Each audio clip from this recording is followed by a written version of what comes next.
Hello everyone. NCERT से structure तो बता चुका हूँ तुम लोग कैसे याद करने हैं। एनसीईआरटी से एक बार ही मैं पूरी चीज़ों को रिलेट कर रहा हूँ, एक एक चीज़ जो इम्पोर्टेंट है वो समझाते हुए। ठीक है।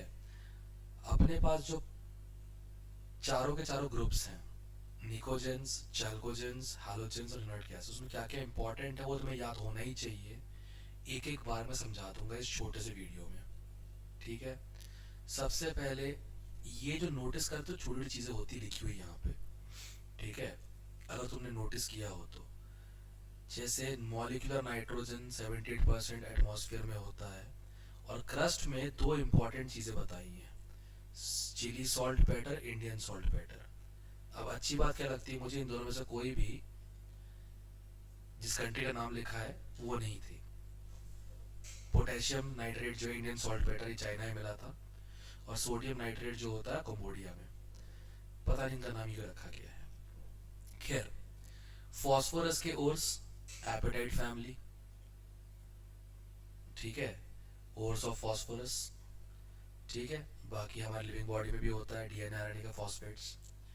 आर्सेनिक, एंटीमनी, बिस्मथ का कुछ पढ़ने की जरूरत नहीं पड़ेगी, यू वोंट बी आस्क्ड। जिनके कंपाउंड्स आगे तो भी पूछे जाते हैं।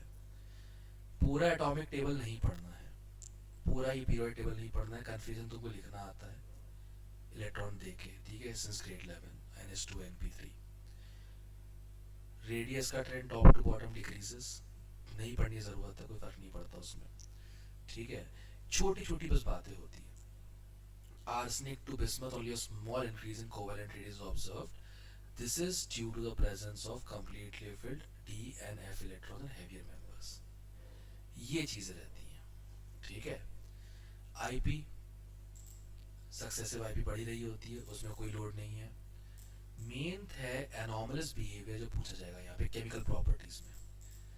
ठीक है। नाइट्रोजन एनॉमलस बिहेवियर शो करता है। अब एनॉमलस बिहेवियर के लिए ज़्यादा दूर नहीं जाऊंगा मैं, चार वैलिड रीजन होते हैं जो हर जगह काम आएंगे। पहला, स्मॉल साइज। दूसरा, हाई इलेक्ट्रोनेगेटिविटी, काई साइन है ये इलेक्ट्रोनेगेटिविटी का। Third, high IP. और fourth, absence of vacant D orbital.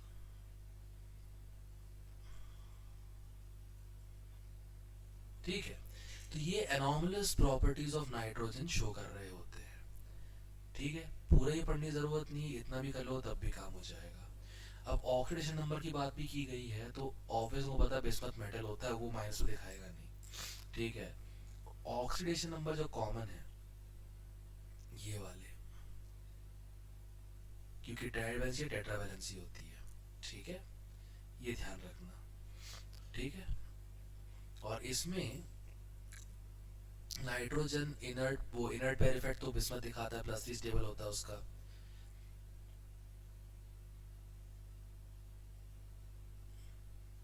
ये चीज। अब क्या इनर्ट पेयर इफेक्ट, जो लोअर मेंबर होते हैं, एक होता है टीएल, एक होता है लेड, और एक होता है बिस्मथ। ये ग्रुप 13 में है, ये 14 में है, और ये 15 में है। शो करना चाहिए +3 +4 +5, उसकी जगह स्टेबल शो करता है +1 +2 +3, क्योंकि 6s2 इलेक्ट्रॉन ऐसे बिहेव करता है कि ये है ही नहीं वैलेंस शेल में, जबकि वैलेंस शेल का धर्म है कि हमें रिएक्ट करना है। ठीक है। रिएक्शन जितनी भी है, डिसप्रपोर्शनेशन रिएक्शन है ये वाली। ठीक है। बस दोबारा रिपीट होगी, जहां जहां देखिए उनको अलग से लिख के करना चालू कर दो। ठीक है। इसमें लिखा भी है, इन केस ऑफ नाइट्रोजन जितने भी ऐसे हो क्या है, फॉर एग्जांपल कौन होता है डिसप्रोपोर्शनेट, जो ऑक्सीडाइज हो सके, रिड्यूस हो सके। तो यार देखो, जो -3 वाला है वो ऑक्सीडाइज तो हो जाएगा, रिड्यूस नहीं हो सकता। जो +5 वाला है वो रिड्यूस हो सकता है, ऑक्सीडाइज नहीं हो सकता। तो बीच वाले ही होंगे डिसप्रोपोर्शनेट। अब आगे कुछ खास पढ़ने की जरूरत है नहीं, एनॉमलस प्रॉपर्टीज वाले मैंने छोटा कर दिया है बस। ठीक है। ठीक है। अब इसके बाद रिएक्टिविटी टुवर्ड्स ऑक्सीजन और हाइड्रोजन जो लिखा हुआ है हाइड्रोजन, इसमें इसमें करना क्या है, ज़्यादा सोचना नहीं है। जो हाइड्राइड बनता है वो उसका फॉर्मूला क्या होता है, EH3 ट्राइवैलेंसी की वजह से, और बेसिक नेचर जो होता है टॉप टू बॉटम डिक्रीज कर जाता है साइज की वजह से। एक बात ध्यान रखना, अमोनिया की हाइड्रोजन बॉन्डिंग सॉलिड लिक्विड की वजह से उसका बॉइलिंग मेल्टिंग पॉइंट ज़्यादा होता है बाकियों से। ठीक है, ऑर्डर में लिखा भी है देखो, ये ध्यान रखना, बॉइलिंग मेल्टिंग पॉइंट। ये सब पढ़ने की कोई ज़रूरत नहीं है, इतना पढ़ लो तो भी काम हो जाएगा। ठीक है, अब ऑक्सीजन से रिएक्टिविटी होती, गैस करो, ट्राइवैलेंट है तो B2O3 एंड B2O5 एलिमेंट। बस ध्यान रखना, E2O3 सब बनाते हैं, E2O5 भी सब बनाएंगे, बट उसमें नाइट्रोजन जो होता है उसकी कोवैलेंसी वो 4 ही जाएगी, चाहे कितना ही बड़ा कंपाउंड हो उसका। ठीक है, ऑक्साइड्स की एसिड टॉप टू बॉटम क्या होती है, डिक्रीज करती है। जो ऑक्साइड्स है उसकी एसिडिटी टॉप टू बॉटम जाओ तो डिक्रीज करती है,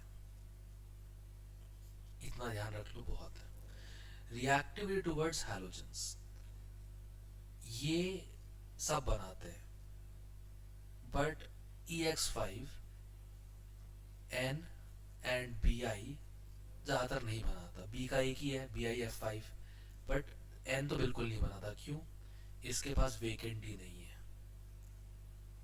मतलब तुमने PCl3 सुना है, PCl5 सुना है, बट NCl3 एक्सप्लोजिव सुना है,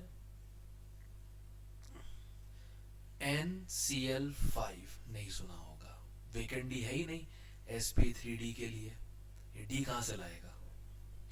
ठीक है, और लास्ट है reaction with metals, you can avoid it completely, but you know what the formulas are. Calcium nitride, calcium phosphide, sodium arsenide. कैसे बता रहा है इसको, कोई मुझे बोलेगा कैल्शियम नाइट्राइड क्या है, कोई पूछेगा मुझसे कैल्शियम नाइट्राइड क्या है, कैल्शियम सिंपल है, 2 पॉजिटिव, नाइट्राइड क्या है N3 नेगेटिव, इसका 2 इसका 3 क्रॉस मल्टीप्लाई कर दो, ये लो बन गया। ये तो बच्चों वाली खेल था वैसे भी। एग्जाम्पल्स जरूर सही से कर जाना ये वाले। ठीक है, जैसे पहला क्वेश्चन है, +5 OH नंबर दिखाता है बट पेंटालाइड नहीं बनाता, क्यों, मैंने बताया रीजन क्या है, does not have vacant orbitals. PH3 का अमोनिया से लोअर बॉइलिंग पॉइंट, अमोनिया में इंटरमोल क्रैश बॉन्डिंग होती है, हाइड्रोजन बॉन्डिंग, PH3 में नहीं होती। ठीक है, why are pentahalides more covalent than trihalides? Due to higher oxidation number. Greater oxidation number, positive oxidation number means more covalent character, ये ध्यान है। BiS3 is the strongest reducing atom on all hydrides। ठीक है, Bi is largest atom उस group में, so BiH bond energy is lowest, तो hydrogen आराम से देगा। डाइनाइट्रोजन, डाइनाइट्रोजन का प्रेपरेशन रिएक्शंस प्लीज तीनों ध्यान से, इसको मैं कौन नाम से जानते हैं, वोल्केनो रिएक्शन। ठीक है ना, याद करने के तरीके हैं, सिंपल है, देखो पता तो है बनना क्या है डाइनाइट्रोजन। अब NH4Cl से N2 निकाल लो, बचा क्या H4Cl और O2, 2 ऑक्सीजन 2 H ले जाएंगे। ठीक है, तो क्या बन जाएगा H2O, एक Cl एक सोडियम ले जाएगा, क्या बनेगा NaCl। इसमें भी क्या बनाना है, N2 बनाना है। अब 8 हाइड्रोजन है, 4 ऑक्सीजन ले जाएंगे, वाटर बना देंगे, जो बच गया वो क्या हो जाएगा Cr2O3। ये तो क्या दिख ही रहा है, तोड़ना ही तो है, 2 एलिमेंट तो टूटेंगे 2 एलिमेंट्स में। ठीक है, प्रॉपर्टी में हाँ इतनी लाइन तो पढ़ ही लेना। ठीक है, और ये वाला inert at room temp because of high bond energy of n triple bond n.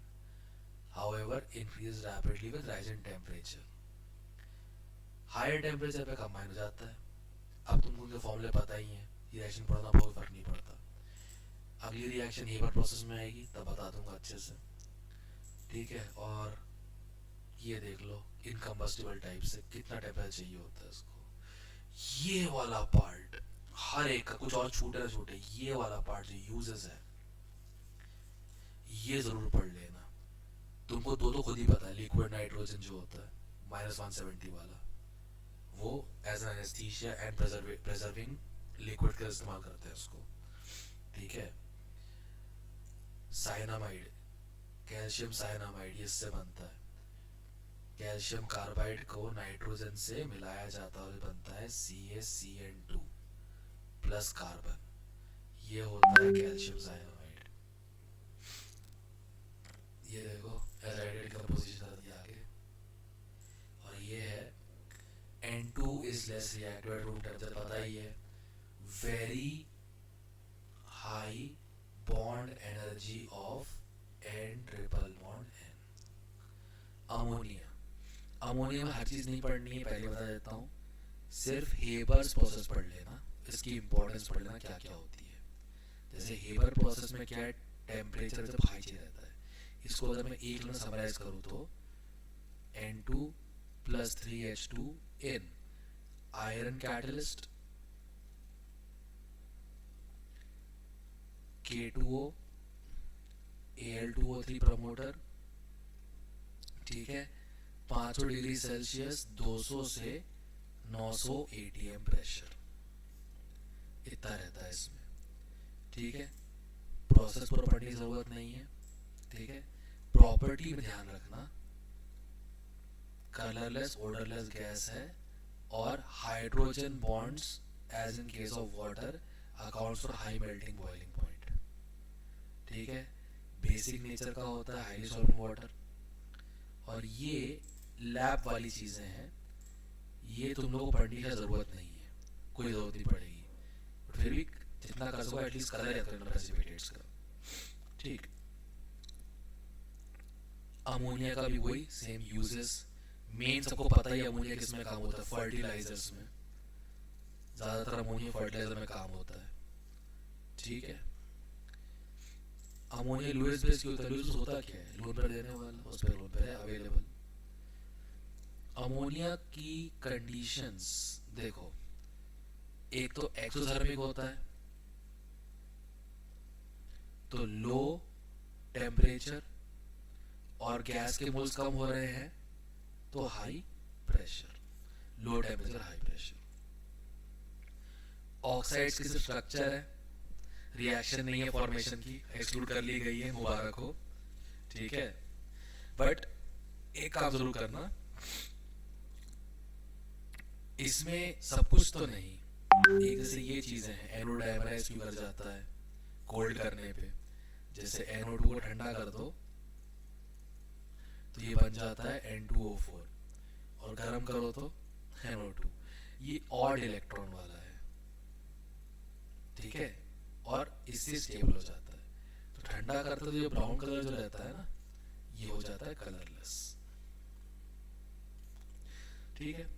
देखो क्वेश्चन आए, कोवैलेंसी ऑफ नाइट्रोजन N2O5. हम लोग जल्दबाजी में 5 लगा देते हैं.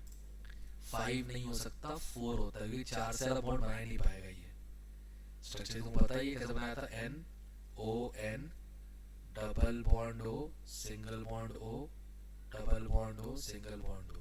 कैसे बनाया था? पहले टेबल बना लो, है ना. फिर इधर एक एंड डालो, एक इधर एंड डालो.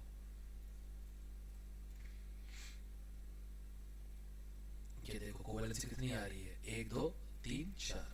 ठीक है. ध्यान रखना इस चीज का. नाइट्रिक एसिड पूरा पढ़ने की जरूरत नहीं है. Large scale mainly prepared by Ostwald process, और उसमें ये 3 रिएक्शंस जो हैं बस, और कुछ नहीं. और ध्यान रखना प्रॉपर्टीज में,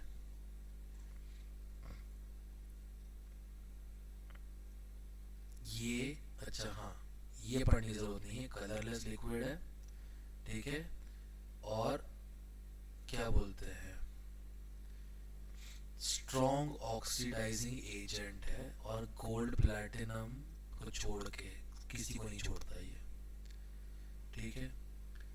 इसकी ऑक्सीडेशन रिएक्शन ध्यान रखना, अगर कॉन्सेंट्रेटेड हुआ तो पक्का NO2 ही निकलेगा, पर डाइल्यूट हुआ तो N2 और NO निकल सकता है। देखो ये रहा, ये वाली रिएक्शन जो है ऑक्सीडेशन की, जरूर याद रखना इसकी। सीधे सीधे रिएक्शन है कॉन्सेंट्रेशन वाली, देखो कॉन्सेंट्रेटेड है तो कॉपर को करते हैं ऑक्सीडाइज, तो खुद करेगा रिड्यूस, सिंपल सी बात, ठीक है। इसकी जो ये है, हाँ, some metals chromium do not dissolve in contact acid because of formation of passive film of oxygen on the surface। मतलब क्या होता है, एल्यूमिनियम दिखता है कि रिएक्ट नहीं कर रहा, बट उसका सरफेस ऑलरेडी करोड होके एक Al2O3 की फिल्म बना चुका होता है। अब Al2O3 को क्या ऑक्सीडाइज करेगा, HNO3, तो वो पैसिव हो जाता है, इसे बोलते हैं पैसिविटी। ये रिएक्शन में सिर्फ ये प्रोडक्ट ध्यान रखना, आयोडीन से HiO3, कार्बन से CO2, सल्फर से H2SO4, फास्फोरस से H3PO4, क्योंकि बाकी सब सेम है। देखो ध्यान से, ब्राउन रिंग टेस्ट में इतना बस ध्यान रखना ब्राउन रिंग बनता कैसे, बाकी तुम लोगों को पता तो अच्छे से है ना, बताया था किस टाइप से उसको बनाया जाता है। सो इसमें बेसिकली टेस्ट किस चीज का होता है, नाइट्रेट का टेस्ट होता है, ये टेस्ट फॉर नाइट्रेट है। नाइट्रिक एसिड के यूजेस, सबसे बड़ा तो ऑक्सीडेंट ही है, और दूसरा explosives, potassium nitrate, sodium nitrate, सब गन पाउडर में इस्तेमाल किया जाता है, ठीक है। पिकलिंग ऑफ स्टेनलेस स्टील, मतलब स्टेनलेस स्टील के ऊपर जो ऑक्साइड लेयर बना दो ताकि वो फर्दर करोड ना हो सके, ठीक है, ये ध्यान रखना। ये देखो डायनामाइट, TNT, ठीक है ना, ये सब एक्सप्लोसिव्स हैं। हाँ लिखा है एक्सप्लोजन एंड पायरोटेक्निक्स, पायरोटेक्निक्स मतलब हीटिंग करके चेंज करना। फॉस्फोरस, ओके, रिमेंबर फॉस्फोरस में कंपाउंड्स काटे गए हैं, इनके सिर्फ स्ट्रक्चर है और स्टेबल एरोट्रॉप्स है, ठीक है, ओनली स्ट्रक्चर्स, ओनली स्ट्रक्चर्स। एक ये रिएक्शन फेमस है इनकी, एक ये पूछ सकते हैं मुश्किल से, और दूसरा अब फॉस्फीन नहीं होने की वजह से फायदे में अपन लोग हैं, तो तुमको इसमें जो स्ट्रक्चर करवाया वही करना है बैठ के। फॉस्फीन तो काट दिया गया है, और ऑक्सो एसिड्स ऑफ फॉस्फोरस जो उनका स्ट्रक्चर मैंने बनवा के बताया कैसे बनता है, वो जरूर कर लेना, स्ट्रक्चर्स होंगे तो फॉस्फोरस वाले कंपाउंड से स्ट्रक्चर करके जाओ, बहुत है, सब कुछ पढ़ने की जरूरत नहीं है ये क्या कैसे क्या होता है, ठीक है। बाकी एक्चुअली रीड जरूर कर लेना, कोई डेटा टाइप की चीज लगती है तो बस एक बार देख लेना, कुछ नहीं करना उससे ज्यादा। PCl को हीट कर तो क्या बन जाएगा, ऑब्वियसली बात है, पढ़ते आए बचपन में PCl3 + Cl2, कुछ खास नहीं है। ये रहा ऑक्साइड्स ऑफ फास्फोरस, प्रेपरेशन नहीं है, सिर्फ स्ट्रक्चर देखो, तुमने क्लास बनवाया पिछले लेक्चर में, तुमको कुछ करने की जरूरत नहीं एक्स्ट्रा में, ठीक है। हाँ ये रिएक्शन कर लेना, ये वाली क्या कॉमन टाइप की है ना, बीच वाले डिस्प्रोपोर्शनेट हो जाते हैं, सारे नहीं होते, ठीक है। बहुत ही कॉमन टाइप क्वेश्चन पूछे जाते हैं स्ट्रक्चर से इसके। सो ये रिडक्शन रिएक्शन H3PO2 का, H3PO2+1 में होता है, इसलिए रिड्यूस कर देता है आराम से, कोई दिक्कत नहीं होती है। ये लो क्वेश्चन में डाल दिया इसका, जिनके एग्जांपल्स हैं तो करना ही पड़ेगा। बेसिसिटी ऑफ H3PO4 मतलब कितने H+, स्ट्रक्चर याद है, P single bond single bond single bond, OH OH OH double bond हो, 1 2 3 3 H+ है इसके पास। H3PO3 हीट कर दी, क्वेश्चन में था इसलिए मुझे रिएक्शंस याद है, वैसे क्वेश्चन तो अपने टाइम पे गया था और मेरा बहुत अच्छा हो गया था, कोई दिक्कत नहीं। 8 नंबर का P ब्लॉक था, पूरा रट्टा अच्छे से मारा था बैठ के मैंने इसका। अब ग्रुप 16 पे आते हैं, सुनो। ग्रुप 16 में बहुत चीजें कटवाई गई हैं, तुमको बेसिकली सिर्फ ये पढ़ के जाना है। इसमें तो कहाँ गया ये, एक तो एक इलेक्ट्रॉन एफिनिटी की प्रॉब्लम है, इलेक्ट्रॉन एंथैल्पी की, ये वाला एक चीज़ बहुत इंपॉर्टेंट है, लोगों को पता नहीं होता। ये पढ़ के जाना, ऑक्सीजन की कम होती है बाकियों से, और अनॉमलस बिहेवियर शो करता है सेम रीजन से, small size, high electronegativity, high enthalpy of ionisation and absence of vacant orbital.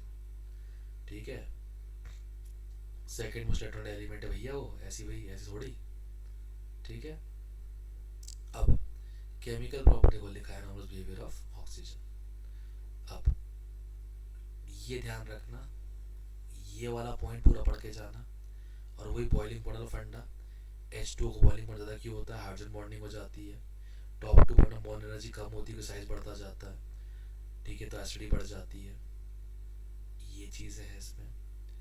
Oxygen, oxygen से रिएक्शन होती है, दो टाइप के ऑक्साइड्स बनते हैं, EO2 प्लस 4 इस्तेमाल करके और EO3 प्लस इस्तेमाल करके, ऑक्सीजन छोड़ के। ऑक्सीजन -2 -1 -हाफ +1 +2 दिखाता है, उसके आगे दिखाई नहीं सकता ये। ठीक है, इसमें ध्यान रखना ये कौन ऑक्सीडाइजिंग एजेंट है। ठीक है, और ये सारे के सारे एसिडिक नेचर के होते हैं। ठीक है, ये ध्यान रखना इस चीज़ का।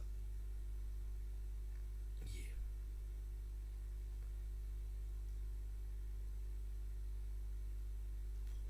ठीक, अब आगे हैलोजेंस, इसमें ध्यान रखना, अगर मान लो EX2 है और EX4 है और EX6 है, यहाँ से यहाँ तक E के साइज बढ़ने से स्टेबिलिटी बढ़ती है, और X के साइज बढ़ने से स्टेबिलिटी घटती है। क्यों?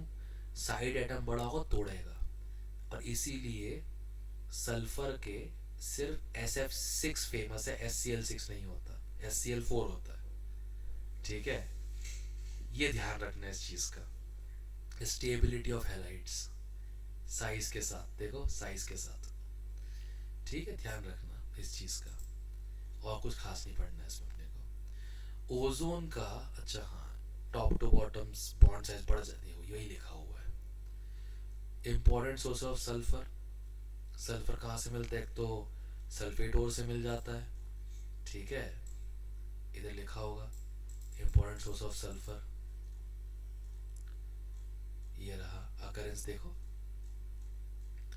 तुम्हारे पास भी बहुत सारा सल्फर है अंदर बॉडी में, ये देखो सारे सल्फेट्स हैं, जिप्सम, एप्सम, बार्डिया, galena, zinc blende, copper pad, एक भूल गए सिनाबार, HGS, आहा स्केचेटी, क्या बात है, HGS सिनाबार। ठीक है ना, लास्ट मोमेंट में जब कर रहे होगे ना, तो क्वेश्चंस के हिसाब से उसका आंसर बस ढूंढ ढूंढ के कर लो, तब भी काम हो जाएगा। बाकी तुमको केंद्र का मेडल तुमको मिला ही हुआ है, कोई दिक्कत नहीं होगी उससे। ठीक है, ऊपर ऊपर से कर लो अच्छे से, कोई दिक्कत नहीं है। ओके, चलो ये तो काम हो जाएगा। डाई ऑक्सीजन की प्रेपरेशन रिएक्शंस, क्योंकि ये बहुत कॉमन है। ठीक है, कोई भी ऑक्साइड उठा के हीट कर दो, अगर बड़ा ऑक्साइड होगा टूट के O2 पक्का ही देगा। ठीक है, और तो कुछ खास नहीं, कलरलेस ओडरलेस होती, पता है तुमको ऑक्सीजन। ठीक है, ये इसमें कुछ खास और पढ़ने का है नहीं। ये अगर मुझे पढ़ाना पड़ा तो फिर ज़्यादा है तुम्हारे प्राइमरी स्कूल के एजुकेशन पे, सेकेंडरी स्कूल के एजुकेशन पे, कि ऑक्साइड्स क्या बनते हैं ये ना बताओ। ठीक है, हाँ कैटल, अब ये भी करने की जरूरत नहीं पड़ रही क्योंकि अभी सिलेबस खत्म हो चुका है। Uses is important, uses is important, ये मत भूलना बस भगवान के लिए। अब जैसे क्वेश्चन पूछते हैं ना बहुत simple, what generally does not react with oxygen directly. भाई ऑब्वियसली बात है, प्लैटिनम नहीं करेगा, बाकी तो कर ही सकते हैं ना, बात तो कर ही सकते हैं। प्लैटिनम गोल्ड नहीं करता डायरेक्टली रिएक्शन, लिखा है देखो। ठीक, C2H4 प्लस H, तो C+O2 CO2, H+O2 H2O, यही होगा। Al+O2 Al2O3, कोई दिक्कत ही नहीं। हाँ, ऑक्साइड में बहुत सिंपल, बहुत सिंपल देखो, S block oxides other than beryllium, ठीक है, are basic. Clear? BeO and P plus D block oxides amphoteric, ठीक है, metalloid and non metal oxides, क्या लिखा सर ये, मेटल ऑक्साइड्स आर एसिडिक, और सिर्फ चार न्यूट्रल एग्जिस्ट करते हैं, चार neutral, no, N2O, H2O and CO, बस ये चार ही न्यूट्रल है। बाकी सब एस ब्लॉक के सारे metal except beryllium basic, beryllium include के सारे पी और डी ब्लॉक के मेटल ऑक्साइड्स एम्फोटेरिक, मतलब दूसरे ऐड करते हैं, मेटल और नॉन मेटल के ऑक्साइड्स एसिडिक। इतना भी याद रखो तब भी सिंपल वाला काम हो जाएगा तुम्हारा, ठीक है। ओके, ये सब कोई जरूरत नहीं पड़ने की। Ozone silent electrical discharge to prevent its decomposition, ये इंपॉर्टेंट पॉइंट है, ठीक है, ध्यान रखना। और इसमें प्रॉपर्टीज है ये वाली, pale blue gas, dark blue liquid, violet solid, ये वाला, ठीक है। और इसके इनहेल करने से क्या क्या होता है,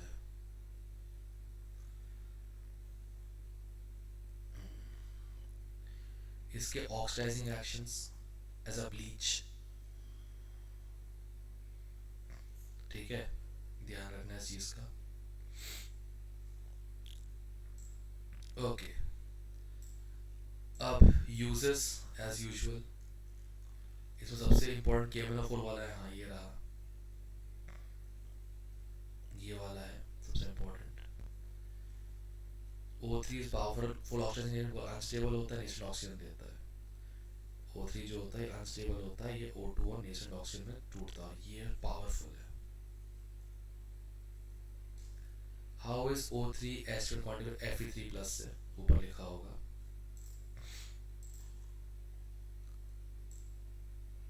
कहाँ गया,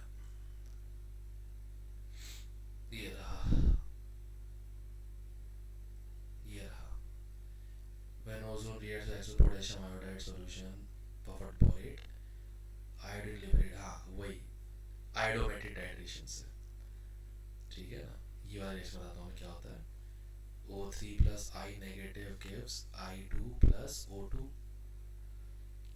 फिर I2 plus S2O3 2 negative sodium thiosulphate gives 2I negative plus S2O4 2 negative. तो जितना आयोडीन निकला और इसमें आया, इसकी कॉन्सेंट्रेशन से पता लगा देते O3 का क्या होगा, एंड दैट्स इट। ये होता था, इसमें है मोल कंसेप्ट में, ठीक है। NO डिप्लीट करता है, अरे हाँ ये वाला पॉइंट एनवायरमेंटल केमिस्ट्री का, बट फिर भी ठीक है, एनवायरमेंटल केमिस्ट्री में था। हाँ, सल्फर के दोनों एलोट्रॉपिक फॉर्म्स, जिसमें रोम्बिक सल्फर मोर स्टेबल होता है, ये बात ध्यान रखना, ठीक है। Readily solvent carbon disulphide, insoluble in water, ठीक है, ठीक है। ये वाला लेस स्टेबल होता है, और अल्फा स्टेबल है, और बिलो दिस तो बीटा सल्फर अबव दिस, ये ध्यान रखना, ये चीज़ बहुत इंपॉर्टेंट, नहीं पढ़ाया गया बहुत बार। एसिड रिंग का स्ट्रक्चर जो होता है पता ही होगा, क्राउन शेप का रहता है ऐसा, S S S S S S S, उसका चेयर फॉर्म भी रहता है,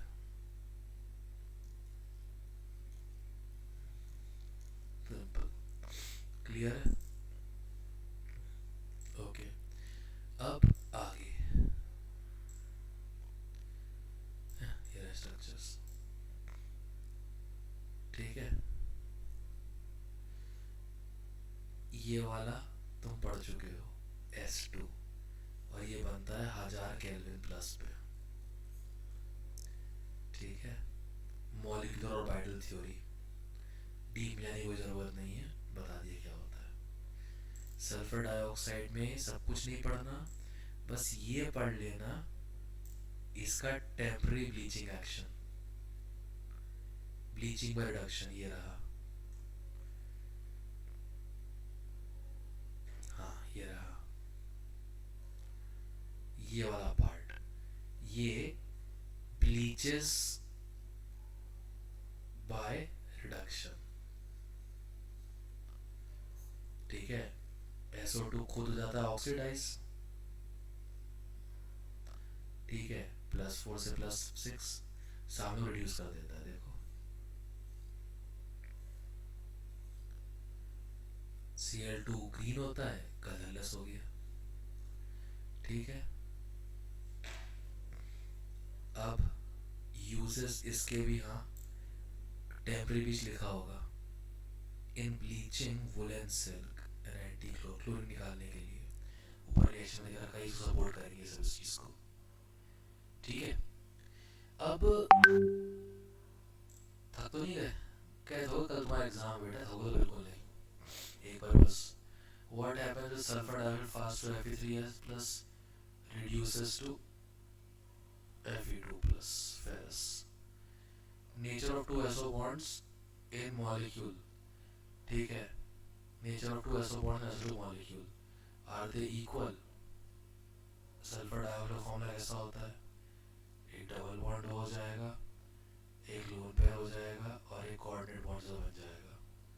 अब इसकी वजह से क्या होता है, स्ट्रक्चर लगभग इक्वल तो होता नहीं है। लिखा तो हुआ इन लोगों ने, वैसे नहीं इसने नहीं लिखा होगा। ठीक है, एक बॉन्ड तो कहते हैं पाई बॉन्ड बना रहा है, दूसरा कोऑर्डिनेटिंग कर रहा है बैठ के इसके साथ। ये ध्यान रखना है SO2 में। प्रेजेंस ऑफ SO2 डिटेक्टेड, इनने बता के रखा हुआ है, पंजेंट स्मेल होती है और टर्न्स लाइम वाटर मिल्की। तो बर्निंग सल्फर लिखा है, colourless gas with pungent smell and is highly solvent water. ठीक है, it readily react sodium hydroxide to give, अच्छा हाँ ये रहा, कार्बन डाइऑक्साइड जैसा मैं बता रहा हूँ, वाइल्ड लाइम वाटर मिल्की की बात बोल रहा तुम लोगों में। देखो यहाँ भी लिखा है इन लोगों ने। ठीक है, तो वही लाइम वाटर मिल्की डन कर दिया, काम खत्म, दैट्स इट। ठीक है, ऑक्साइड सल्फर, सिर्फ ये स्ट्रक्चर पढ़ के जाना और कुछ मत करना भाई, प्लीज प्लीज, कोई शान पट्टी नहीं। ठीक है, मैंने एक कैलकुलेट ज्यादा करवा दिया मैंने, और कुछ तो नहीं करना है बैठ के। ठीक है, सल्फ्यूरिक एसिड में भी जो रिएक्शन पढ़ के जाना तुमको, कौन सी देखो कॉन्टेंट पर हटा दिया गया है, तुम्हें सिर्फ ये वाली रिएक्शन पढ़ के जानी है। कहाँ गया यार ये, हाँ ये वाली, बस ऑक्सीडाइजिंग रिएक्शन और प्रोडक्ट्स याद करना किसको किस में ऑक्सीडाइज करता है, बस और कुछ नहीं करना। ठीक है, यूजेस तो सभी के येलो, सबसे पहले तो ये चीज पढ़ के जाना, यूजेस क्या क्या होता है। सबसे किंग ऑफ केमिकल्स क्यों बोलते हैं उसको, एक्वा फोर्टिस को, इसी सॉरी क्या था इसका, क्या नाम था, ऑयल ऑफ विट्रियोल को, सल्फ्यूरिक एसिड को H3 होता है एक्वा फोर्टिस तो। ठीक है, अब आते हैं सीधे हैलोजेंस में। अगर टाइम कम पड़े तो छोड़ भी सकते हो, हैलोजेंस से कुछ ज़्यादा इजी आते हैं। ठीक है, ग्रुप 17 वाले मेनली स्ट्रक्चर वाले क्वेश्चंस हैं, जो मैं करवा चुका हूँ पहले, स्ट्रक्चर वाला वही मेन क्वेश्चंस आ रहे होते हैं। और कुछ क्वेश्चन आता है कि इंटरनल ज़्यादा रिएक्टिव क्यों होता है हैलोजन से, कुछ नेम रिएक्शंस हैं, और ये वाला हाँ बॉन्ड डिसोसिएशन एंथैल्पी वाली बात, F2 का छोटा बॉन्ड फिर भी कम है, क्योंकि उसकी रिपल्शन जितनी ज़्यादा होती है ना उनके लोन पेयर्स के बीच में, वो बेचारे बॉन्ड को साथ में देते नहीं है, इसलिए ऑर्डर ऐसा देखा रखा है। ठीक है, मतलब F2 जो है सबसे पीछे है, मतलब सबसे ऊपर Cl2 है, फिर Br2 है, फिर F2 है और फिर I2 है।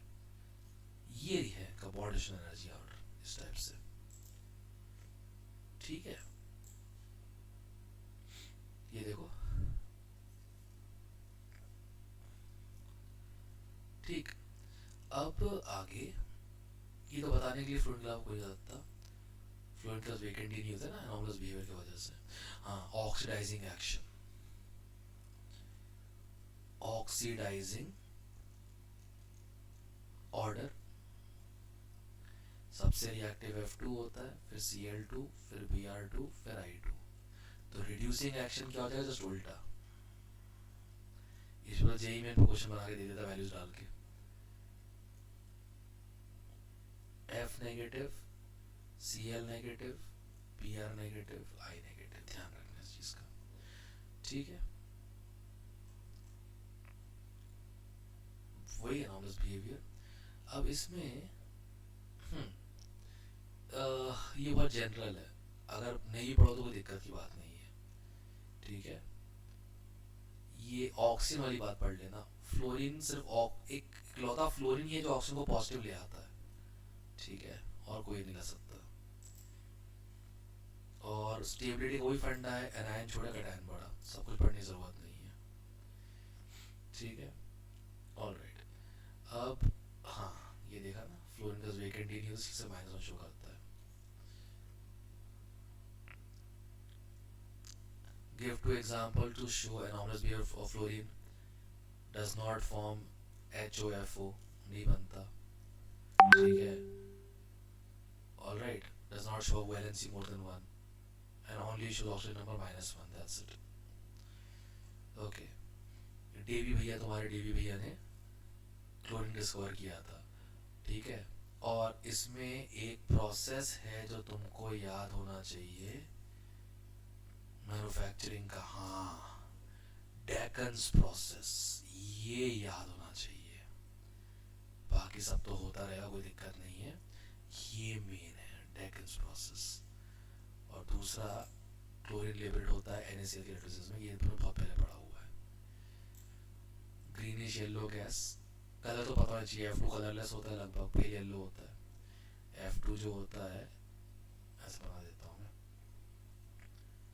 F2 तो देखिएगा भी नहीं, F2 पेल येलो,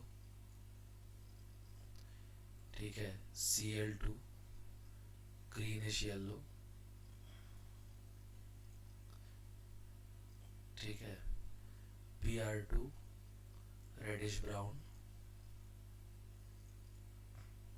और I2 वॉयलेट, ध्यान रखना। अब आगे, हाँ, NaOH का क्लोरीन के साथ एक्शन, दोनों अलग अलग प्रोडक्ट बनते हैं, ये वाले ध्यान रखना बस। बाकी सेम ही है, NaCl है, रिड्यूस होगा क्या बनेगा, 0 पे है, -1 ही जाएगा, तो एक ही है। बट ऑक्सीजन +1 हो सकता है, +5 भी डिपेंड करता है एसिड बेस पे तदम है, ठीक है। और ये ब्लीचिंग पाउडर के रिएक्शन क्लास में जे मैंने पूछा गया था कि ब्लीचिंग पाउडर कौन सा है, लोगों ने CaOCl2 लगा दिया, जबकि आंसर था CaOCl होल ट्वाइस, ये है ब्लीचिंग पाउडर, ठीक है। ये ध्यान रखना इस चीज का। ये ऑर्गेनिक वाली रिएक्शन है, छोड़ दो, ठीक है। हाश क्लोरीन वाटर, एक तो ये वाली बात क्लोरीन वाटर की, HOCl और HCl बन जाता है, ठीक है। और परमानेंट ब्लीच होता है, permanent bleach, Cl2 in water by oxidation।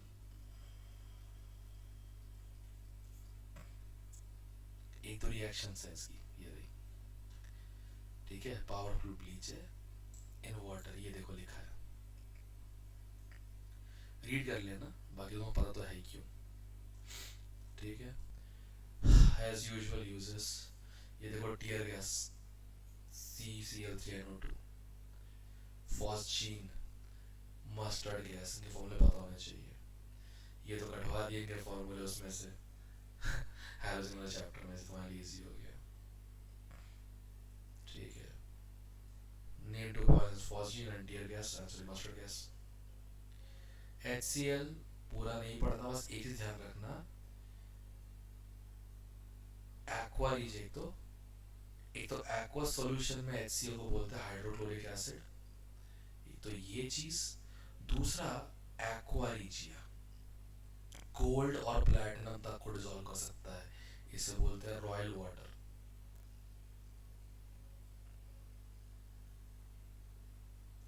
ध्यान रखना, एक्वारीजिया एक हिस्सा HNO3 का, 3 हिस्से HCl के।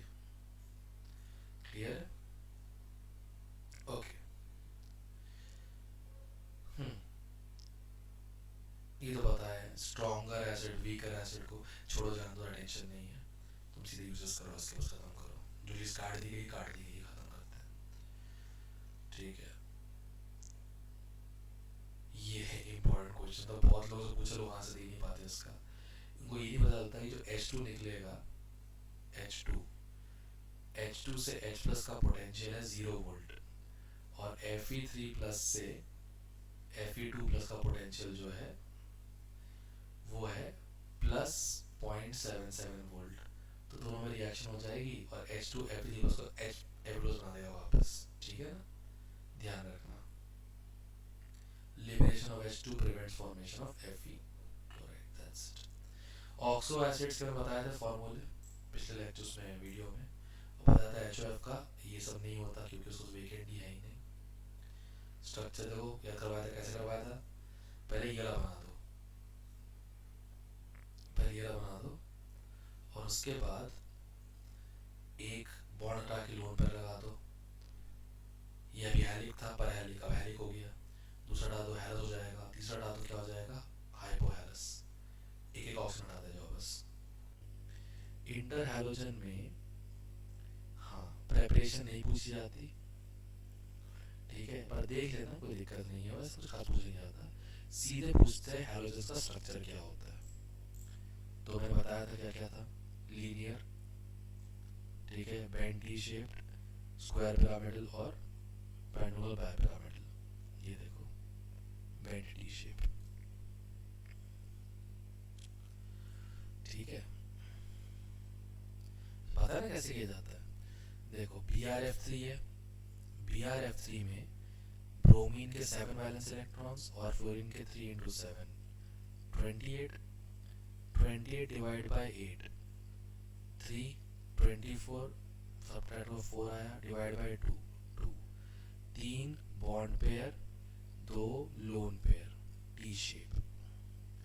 बेसिक है थोड़ी सा ये रफ कॉलम में। अच्छा, ऑब्जेक्टिव तो है यार, मैं भी का टेंशन ले रहा हूँ।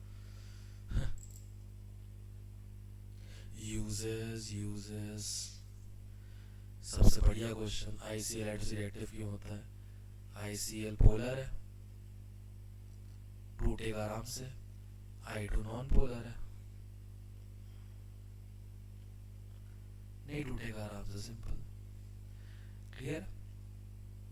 अब नोबल गैस में देखो, नोबल गैस में मैंने कंपाउंड्स पढ़ा दिए थे, हैलोजेंस वाले, उसके न्यूट्रॉन वाले, उतने ही कर लो बहुत है, ठीक है, उतने कर लो बहुत है। छोटी सी रिएक्शन देकर के स्टार्ट, बिल्कुल एंड में, बिल्कुल XCF2 XCF कैसे बना जाता है, ऑन दैट इतने स्पेसिफिक पूछ नहीं सकते ये लोग, क्योंकि इसमें कोई एक चीज को याद कर ले और एक बता दे, जैसे XS XCF2 1:5 XCF4, ये बताना पड़ेगा, उसके बाद कुछ हो ही नहीं पाएगा।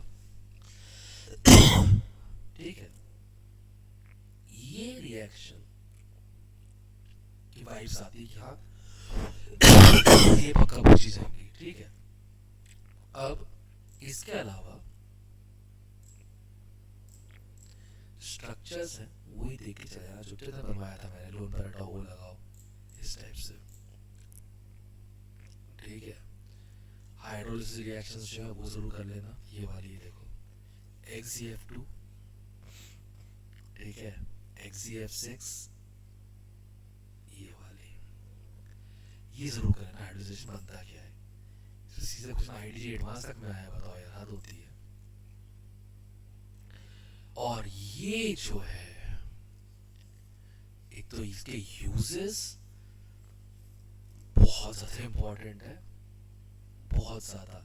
हाइड्रोजन से बलून बनते हैं, डायविंग इक्विपमेंट डाला जाता है, वो हेनरीज लॉ की एप्लीकेशन है, ठीक है। नियॉन उसमें होता है, क्या बोलते हैं, ट्यूब्स में होता है, नियॉन ट्यूब्स जो कहते हैं, जो ग्लो करते हैं रात को। आर्गन बल्ब में होता है, ठीक है। रेडॉन रेडॉन से काम किया जाता है, जेनॉन से कहता है, रेडॉन से वो क्या बोलते हैं, रेडियो एक्टिव का भी आता है, ठीक है ना। सब कुछ देखा रखा और सारे प्रैक्टिकल एप्लीकेशन है, एम आर आई सब कुछ सुना हुआ पहले से। और हाँ सोर्सेज दिए हैं ऊपर, वो स्टार्टिंग में वो जरूर देखना। केमिकल प्रॉपर्टी का मतलब ही नहीं है कि रिएक्शनबिलिटी नहीं होती है, ये रहा, ठीक है। और ये जो बता रहा था देख, रेडियम के डीके से, ये ये इम्पोर्टेंट है। ये अभी बनाया गया है बट तुम्हारे काम का नहीं है, एक बार बस उसको रीड कर लेना, ठीक है। मोनाजाइट, ओके तभी मोनाजाइट आंसर दिया था उसका, एयर नहीं है, मोनाजाइट ही उसका आंसर है। ड्राई तो मिलता ही मिलता है, मेन सोर्स, ठीक है। तो भैया ये चीज ध्यान रखना, ये अकरेंस और फिजिकल प्रॉपर्टीज जो है ये कुछ खास नहीं है, बट फिर भी बहुत बेसिक चीज़ है जो बिल्कुल मेमोरी बेस्ड है। तो एक बार अगर इसको थ्रू तुम जाओगे ना, इसके बाद एनसीईआरटी को दोबारा दोबारा रीड कर लेना लेक्चर के साथ साथ ही, तुम्हारे लिए काम इजी हो जाएगा, ठीक है। तो गाइस इतना करके एक बार सारे के सारे दोबारा इस लेक्चर को देखते हुए एनसीईआरटी पढ़ना, पढ़ना इजी हो जाएगा, ठीक है, क्योंकि एक बार तुम्हारा राउंड अप हो चुका है इसका। और क्वेश्चंस लगा देना पहले, तो उससे काम इजी हो जाएगा तुम लोगों का, चैप्टर समरी एवरीथिंग, ठीक है। चलो guys, all the very best. I will bring forward solicited solution की क्या बोलते हैं quick short video as soon as possible. Time constraints are not allowing me to do everything, right? That's the whole problem. Rest I'll take care, don't worry about it.